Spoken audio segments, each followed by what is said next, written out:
Je vous invite à aller regarder cette émission du Média Canal International, l'émission Le Débrief, qui aujourd'hui a posé la problématique des maladies cardiovasculaires au Cameroun. Et par extrapolation par le reste aussi de l'Afrique. La journaliste Lil Piediou a choisi un beau panel de 3 éminents cardiologues camerounais, tous maîtrisant le sujet, qui ont abordé des sujets assez complexes, variés, sur les maladies cardiovasculaires. C'est quoi l'épidémiologie? Enfin, c'est quoi les maladies cardiovasculaires déjà? Quels sont les facteurs de risque des maladies cardiovasculaires? Quelle est la différence entre l'AVC et la crise cardiaque? L'AVC et l'arrêt cardiaque? C'est quoi l'arrêt cardiaque? Comment reconnaître l'arrêt cardiaque? Qu'est-ce qu'il faut faire lorsque on a affaire à un sujet qui est victime d'arrêt cardiaque? Quelle est l'utilité de maîtriser les facteurs de risque et d'implémenter par exemple l'activité sportive? Voilà, donc beaucoup de choses ont été dites à cette émission et j'invite vraiment tout le monde à aller la regarder parce que c'est très instructif.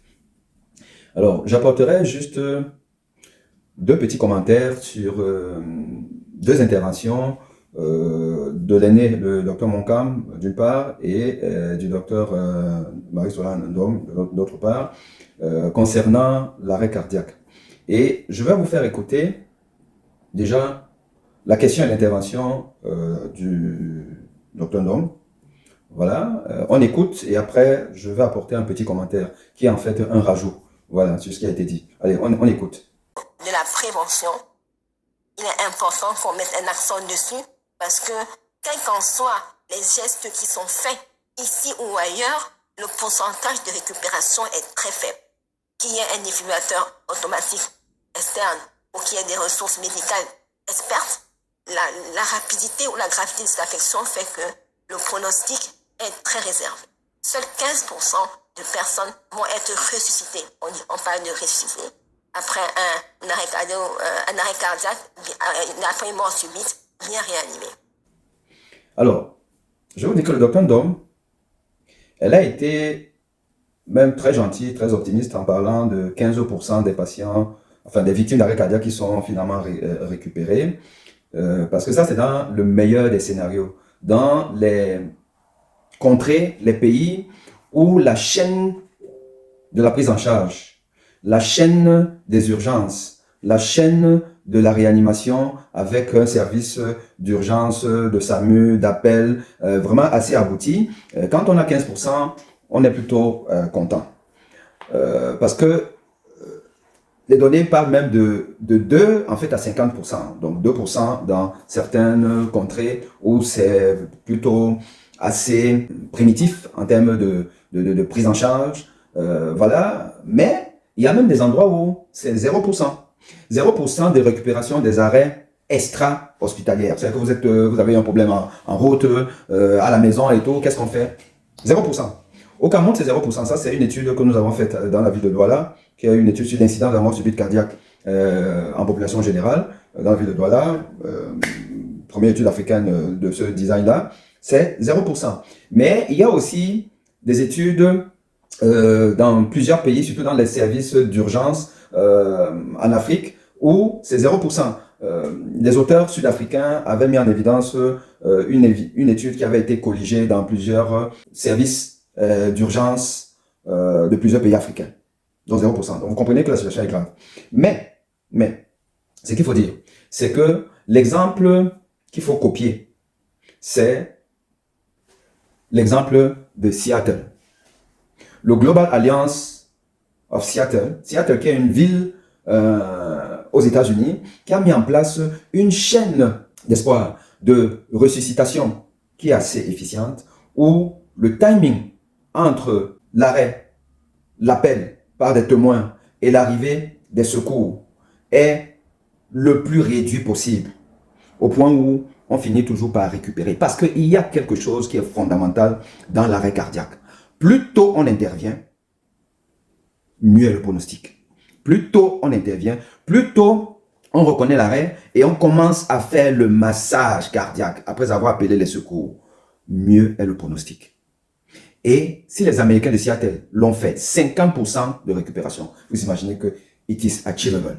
Et autre chose, vous voyez cette étude, que je vous montre là. C'est une étude qui a essayé d'analyser l'efficacité, justement, de la ressuscitation rapide, in situ, dans le lieu où la victime est tombée.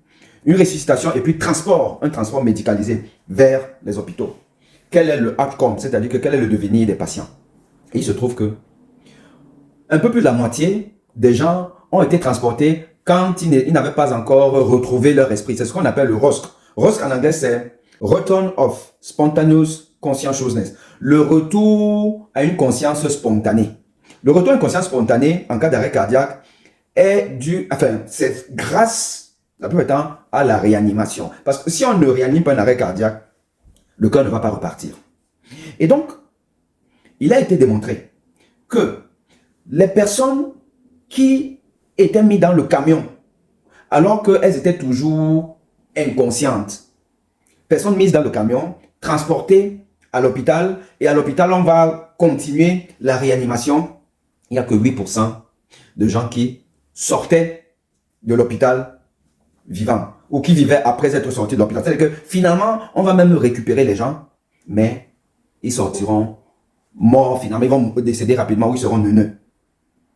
Par contre, quand on a transporté le patient, après qu'il ait retrouvé ses esprits, il retrouve ses esprits comment? Parce qu'on a fait la réanimation et notamment le massage. Donc on a fait le massage, dès qu'on a récupéré la personne, elle finalement revient en vie et on transporte maintenant toujours dans un contexte médicalisé et on amène à l'hôpital et là-bas on continue les soins. Cette personne-là, 28% étaient vivantes après leur sortie d'hôpital. 28% contre 8%, voire 4%, comme vous voyez là.